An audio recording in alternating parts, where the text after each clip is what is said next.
Olá, boa noite. Esses são os destaques do Redação TVE desta quarta-feira, 13 de setembro. Chuvas fortes voltam ao estado e provocam alagamentos em Porto Alegre e região metropolitana. Em Camaquã, BR-116 é atingida por vazamento de açude e força da água arrasta veículo da Polícia Rodoviária. Destaque gaúcho no esporte. Atleta Jaqueline Weber, de Santa Cruz do Sul, treina para representar o Brasil no Mundial de Corrida de Rua. E na Casa de Cultura Mário Quintana, projeto Índice Remissivo apresenta exposição que combina artes visuais com literatura.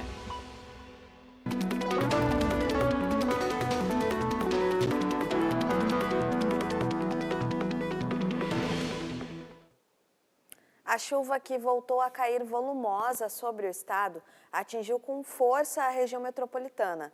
Em Porto Alegre, além dos alagamentos em diversas vias, a água também invadiu casas da Zona Sul à Zona Norte. A Prefeitura da capital recomendou à população que, se possível, permaneça em casa e pediu aos moradores das áreas de risco que se dirijam à residência de parentes ou que busquem um abrigo municipal. A rede de acolhimento da Fundação de Assistência Social e Cidadania vai disponibilizar 150 vagas extras nos bairros Lamy, Ponta Grossa e na Ilha da Pintada. Em vários pontos da Zona Norte, era preciso trafegar com cuidado. No início da manhã, a IPTC sinalizou com cones o cruzamento entre a Sertório e a Voluntários da Pátria. A água acumulada na pista fez os motoristas desviarem por cima da calçada e ruas paralelas alagaram. O que se repetiu na Avenida Assis Brasil, na altura do viaduto Obirici. Dia ruim para quem dirige e para quem depende do transporte público. É horrível, né? Não é fácil, não. Mas a gente precisa, né? Fazer o quê? Muita demora, quando vem lotado. É bem horrível. É bem complicado. Caso que alaga aqui na frente, né? Daí fica difícil pegar o ônibus.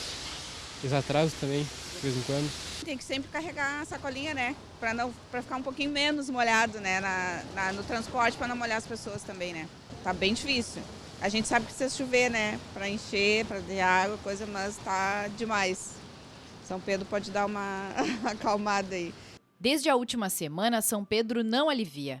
No acampamento Farroupilha, no Parque Harmonia, pela segunda vez, a água represou, alagando os piquetes. Pela manhã, a administração do parque abriu valas. Já tinha lotado outra vez, eles nos deram brita e tal, mas agora o último, ontem, foi demais. E ultrapassou todas aquelas britas que eles nos deram. E foi terrível. Foi um grande susto. Agora que fizeram essas valas aí, agora a gente espera que melhore pelo menos, né? Eles fizeram umas valetas, abriram a drenagem para tentar resolver o problema. No momento resolveu, mas aí vai ter um dia chuvoso, vem mais chuva e a gente não sabe se vai resolver o problema. Eles começaram as obras de drenagem muito tarde do parque, por causa da chuva, né? Aí resolveu atrasando os piqueteiros também, tivemos um problema da outra rua ali também, que choveu muito, teve piquete alagado. E vamos ver se vai resolver. Na Zona Sul, em Ipanema, o arroio Capivari estourou e invadiu mais uma vez a Avenida Tramandaí. Os veículos precisavam fazer a volta. O Jorge atravessou com a água na cintura. Ele é o dono daquela oficina e também o presidente da Associação de Moradores.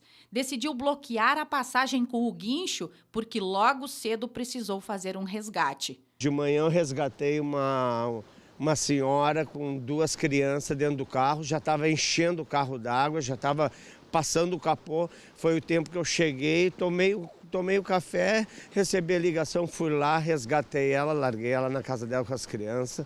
Outros vários arroios da Zona Sul levaram água para a pista.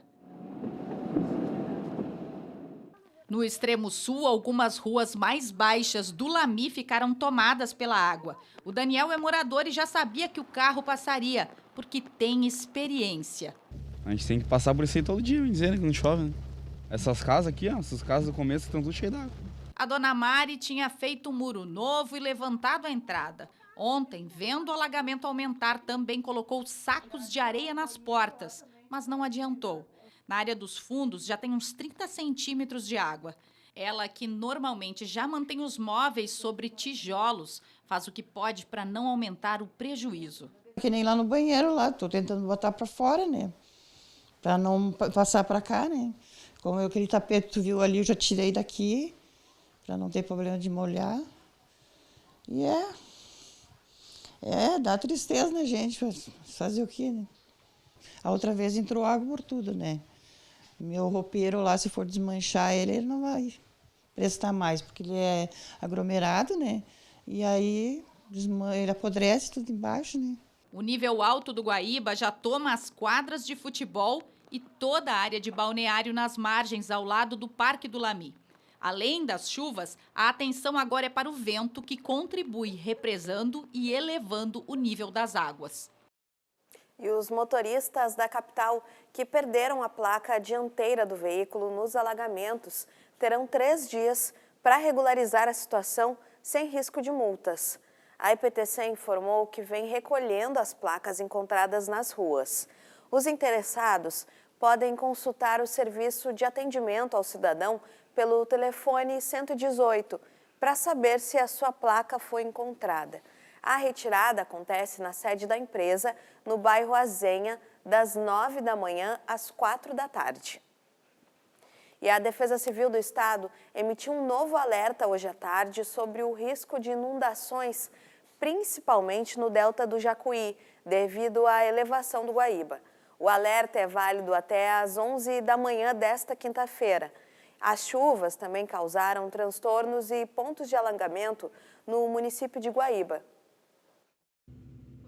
O dia foi de vento forte, chuva persistente e alagamentos em Guaíba, principalmente na parte da manhã, como mostram essas imagens gravadas pelos moradores. À tarde, os motoristas ainda enfrentavam transtornos. Na região central da cidade, a água já invadia as avenidas que ficam na beira do Guaíba e provocou bloqueios de trânsito. A orla também foi tomada pelo lixo trazido pelas ondas do lago e a inundação ameaçava atingir as casas. Muitos ribeirinhos estão em estado de alerta devido ao risco de enchente. E no leste gaúcho, entre a capital e o sul do estado, a chuva também gerou transtornos, principalmente no trânsito. Parte das linhas de ônibus que fazem a ligação entre Porto Alegre e os municípios da região tiveram que ser suspensas durante a manhã devido aos bloqueios nas estradas. A situação mais grave aconteceu no quilômetro 386, na BR-116, na divisa entre Pelotas e Camaquã, no sul do estado. A água de um açude invadiu a pista e chegou a formar ondas no asfalto.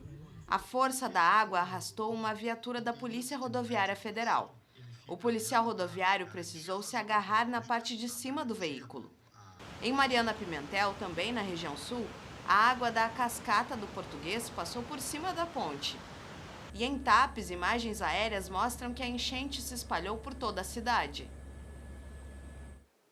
E esse mau tempo, que insiste em permanecer no estado, ele pode ocasionar novos alagamentos, deslizamentos de encostas e cheias de rios. O Instituto Nacional de Meteorologia mantém o alerta para o ciclone extratropical que se forma e atinge as regiões metropolitana, sudeste, nordeste, centro e sudoeste. Além disso, o frio volta a predominar em todo o estado. Nós vamos conferir como ficam as temperaturas no mapa da previsão do tempo.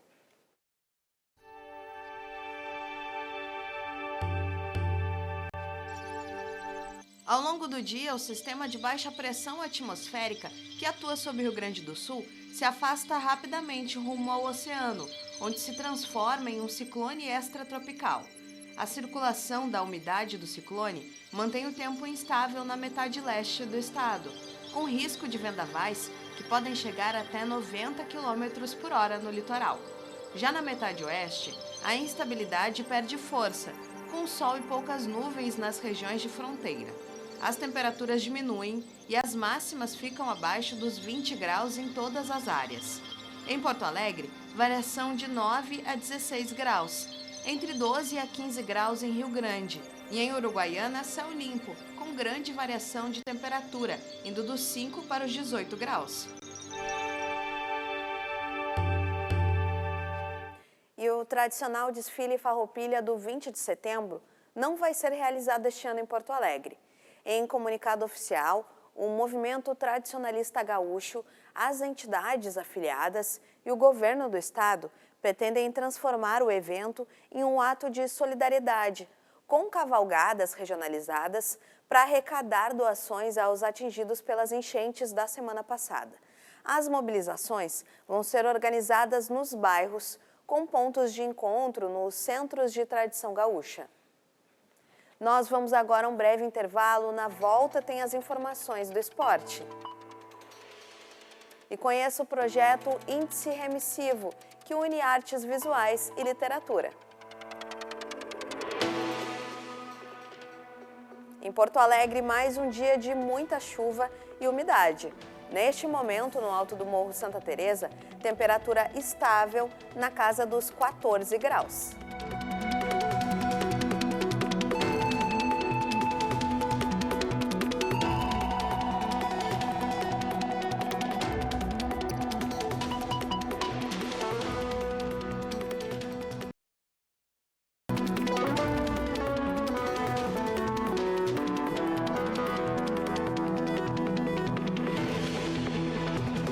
Estamos de volta com as informações do esporte. A disputa pela liderança da Liga Gaúcha segue acirrada. O duelo entre a CBF e ESCO, ontem à noite, pelas rodadas finais da primeira fase, mudou a disputa pelo primeiro lugar na tabela de classificação. Quem saiu na frente foi o time de Carazinho. Ainda no primeiro tempo, uma jogada ensaiada foi finalizada por Joe. A equipe comandada por André Bié pressionou, mas a virada laranja só veio na etapa complementar. Aos 9 minutos, Marcola deixou tudo igual. Aos 15, Bruno Iacovino garantiu a 13ª vitória da ACBF na competição e a liderança. Em jogo atrasado, o Horizontina foi até Novo Barreiro enfrentar a NBF e voltou com 3 pontos na bagagem. A partida terminou com o placar de 4-1 para os visitantes. Os gols foram marcados por Teves, Lucas, Felipe Monteiro e Viana para o Horizontina, enquanto Murilo marcou para a NBF.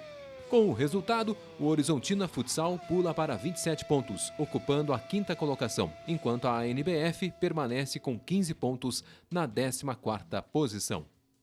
E a etapa de classificação do Gauchão de Futebol Feminino está chegando ao fim e ainda tem time brigando por vaga no hexagonal da próxima fase, que já vai contar com a presença da dupla Grenal.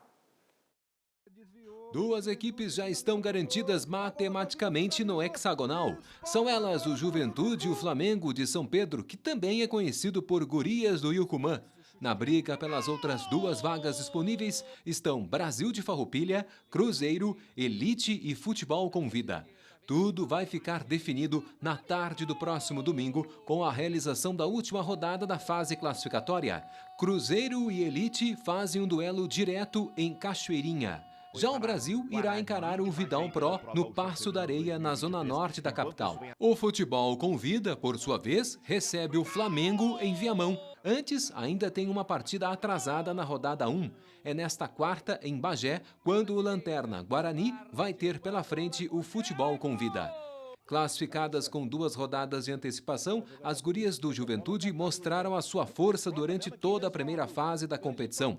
Venceram os 6 jogos disputados até agora, com 33 gols marcados, 11 deles da atacante Thalita, artilheira isolada do gauchão, e sofreram apenas 3. Salvo uma zebra de todo o tamanho, o time do técnico Luciano Brandalize também vai sair vitorioso na derradeira rodada da primeira fase. É que no domingo, as jaconeiras pegam em casa o Guarani, única equipe que ainda não pontuou, nem sequer conseguiu marcar um gol até o momento.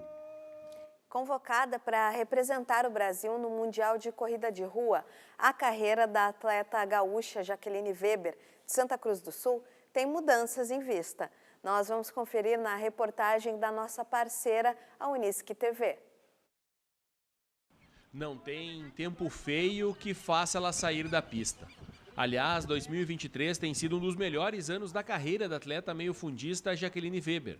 Recentemente, ela disputou, pela primeira vez, o Mundial de Atletismo em Budapeste, na Hungria. A Jaque foi apenas a segunda brasileira a disputar a prova dos 1.500 metros da história do Mundial e trouxe bons motivos para comemorar. Foi a minha primeira participação, fiz a minha melhor marca da carreira, bati o recorde gaúcho novamente no 1.500, mas posso ir ainda melhor e estar ao lado, né, dessas grandes atletas que nem Sifan Hassan, Laura Muir, que são os melhores do mundo, cria um ambiente também propositivo para melhorar a performance e resultado. E isso também é muito significativo, é tudo aquilo que a gente quer, sonha e trabalha tanto, estar nesses ambientes que são favoráveis ao resultado. A Jaque é treinada pelo Fabiano Peçanha, que também é seu companheiro. Os dois trabalham juntos desde 2015, representando a equipe da Associação Medalha de Ouro. Mas a partir de agora, ela vestirá outras cores, do Praia Clube de Uberlândia, em Minas Gerais. Eles aceitaram manter meu treinador, manter eu morando em Santa Cruz, manter meus patrocinadores pessoais e meu time multidisciplinar, né, Nutri, Físio, enfim, e eles vieram para somar. Então eu vou fazer alguns estágios de treinamento em Uberlândia, né, e eles vão me dar esse suporte. Também em eventos nacionais, que eles têm toda a equipe, hotel, essas questões assim de logísticas em grandes eventos. E também vão me auxiliar em algumas viagens internacionais. Outra novidade para a Jacqueline Weber e também para o técnico Fabiano Peçanha foi a convocação para representar o país na primeira edição do Campeonato Mundial de Corrida de Rua. O evento será disputado na Letônia no fim deste mês. E a competição também vai servir como um grande teste para outro grande evento, os Jogos Pan-Americanos, que vão ser disputados no Chile. O objetivo é os Jogos Pan-Americanos, que são logo ali em novembro, mas a gente vai utilizar, né, e olha que nível que nós chegamos, de poder utilizar um campeonato mundial como forma também de preparação para o Pan-Americano. Então isso é excelente, né?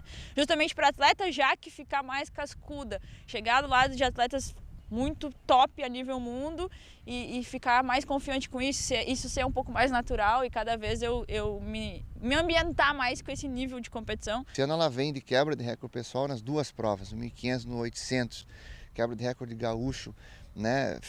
Fez uma marca que há 8 anos o Brasil não fazia nos 800, enfim, um ano realmente muito promissor, assim, né? E embora o foco seja os Jogos Pan-Americanos, que é em novembro, dentro desse foco, né, que era os Jogos Pan-Americanos, aconteceu o Campeonato Mundial e esse próximo Mundial que vai vir agora, que são competições até maiores do que os Jogos Pan-Americanos, né? Então é isso aí, é fruto de uma dedicação extrema que ela tem e que tem resultado numa evolução muito grande também, que já colocou ela agora realmente entre as melhores corredoras do mundo, né? Em preparação aos Jogos Pan-Americanos, que acontecem lá no mês de novembro, a Jaque vai ficar cerca de 20 dias na Colômbia para treinar na altitude. O fim de 2023 pode render novas conquistas para a atleta e deixar o ano ainda mais especial. Agora a cultura. A exposição Duplo Solo está no Espaço Cultural dos Correios, em Porto Alegre. A mostra da gaúcha Lesiane Lazzarotti e do carioca Luiz Badia fica aberta à visitação até o dia 14 de outubro.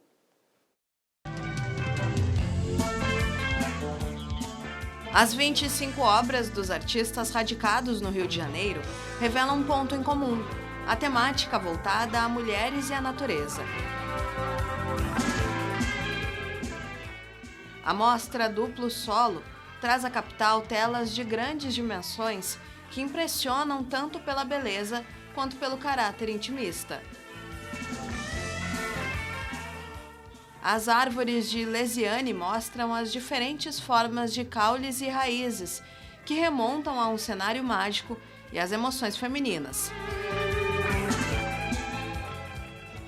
Já Badia apresenta mulheres empoderadas, com traços fortes de pop art e expressionismo, em um cenário de sonhos. A exposição Duplo Solo pode ser visitada de terça a sábado no Espaço Cultural Correios, no centro da capital, até o dia 14 de outubro.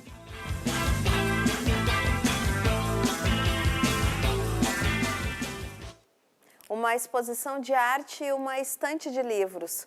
Com essa proposta, o projeto Índice Remissivo convida artistas visuais a apresentar seus trabalhos e também combiná-los com leituras que fizeram parte da sua trajetória.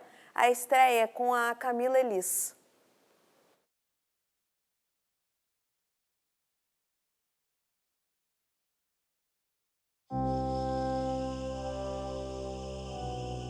A arte complementa a literatura e a literatura complementa a arte.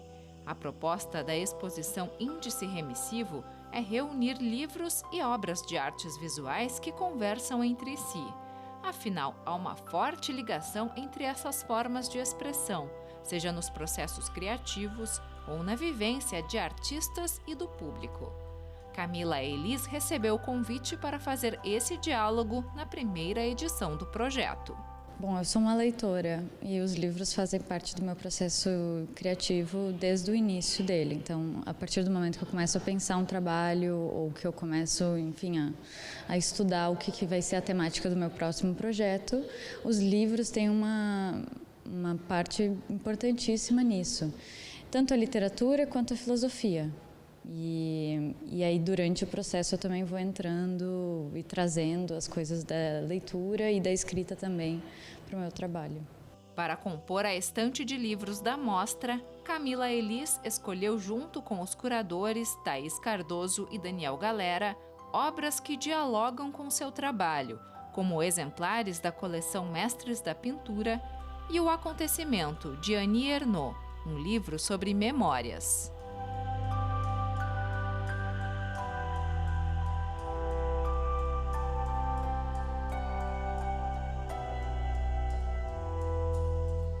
A artista visual trabalha com pintura e desenho, utilizando tinta a óleo, carvão mineral e grafite sobre o linho. Trouxe para a mostra obras de 2 projetos pessoais, veladuras da sua pesquisa de mestrado na USP e memórias transparentes. Eles ficam num lugar entre memória, materialidade e o corpo. Então, esses são os 3 pilares principais de pesquisa dos trabalhos. Mas aí também eles têm uma dimensão onírica.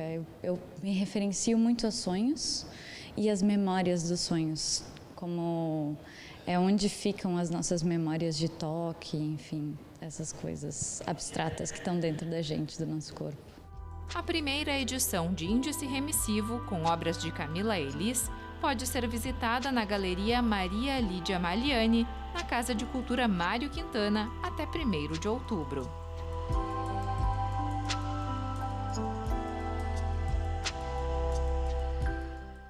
E a Orquestra de Câmara da Ubra faz uma homenagem à Tropicália com apresentações hoje e amanhã no átrio do Farol Santander. Participação de Ismália e Alex Alano.